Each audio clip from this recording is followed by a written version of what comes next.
Good evening, ladies and gentlemen. Pleasure to be here. Um, I could speak for hours on some of these paintings because every painting is a story. But we only got 20 seconds, so we've got to be rather quick. This is the Titania arriving off of Victoria. Titania was one of the first square rig ships to come and tie up right here at Britannia.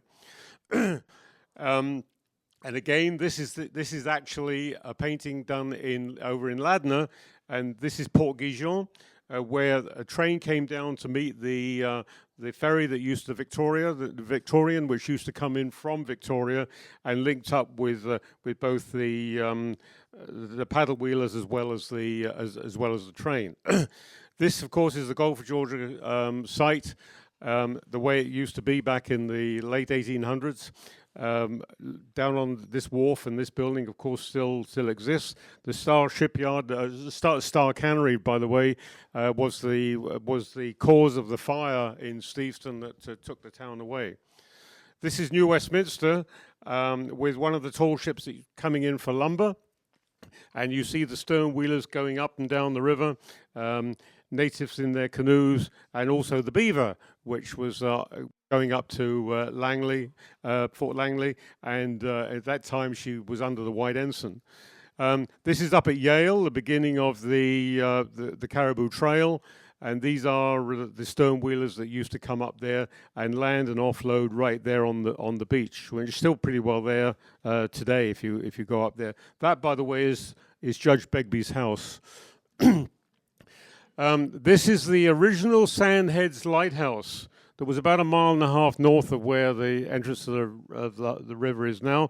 And this is a square rig ship leaving with the gill netters, the small gill netters, the sailing and power ones that caught the fish in the early days. This, of course, is the painting that I did for the tall ships celebration in 2010. Called Days of Glory, and this is the way that Steveston used to look back in the late 1800s, early 1900s. There could be as many as 14 of these square rig ships in Steveston at the end of the season to load the year's pack. This, of course, is Britannia. We're sitting right over here right now. This is Britannia the way it was a few years ago.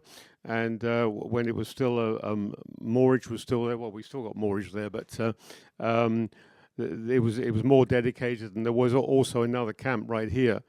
This is down on the point, and this is a tall ship being towed into Steveston through the fog in the summer, and that is one of the first lighthouses on the coast, right on the point there. This is the Lady Washington and the Hawaiian Chieftain. If you remember the tall ship's visit, they went out and did a mock battle one evening when I did a painting of that mock battle. So that was a great event, wasn't it? And this is the Lady Washington, not in the Fraser River, but actually sailing up the Washington coast. Actually, Captain Vancouver met this vessel when he was coming up the coast on his voyage of discovery. Beautiful ship, wonderful. She's always makes such a wonderful show when she comes to Steveston. This again is another one of Britannia. This is the Titania again, tied up on that fateful occasion when she was the first vessel to come in and load a pack. And this is the way that the Britannia shipyard used to look when it was a working cannery. You can see all the smoke and everything coming from the stacks.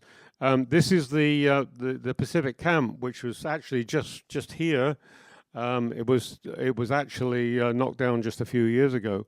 At one time, it did have a very high restoration order on it, but somehow or other the politics got in there, and it did in fact get pulled down.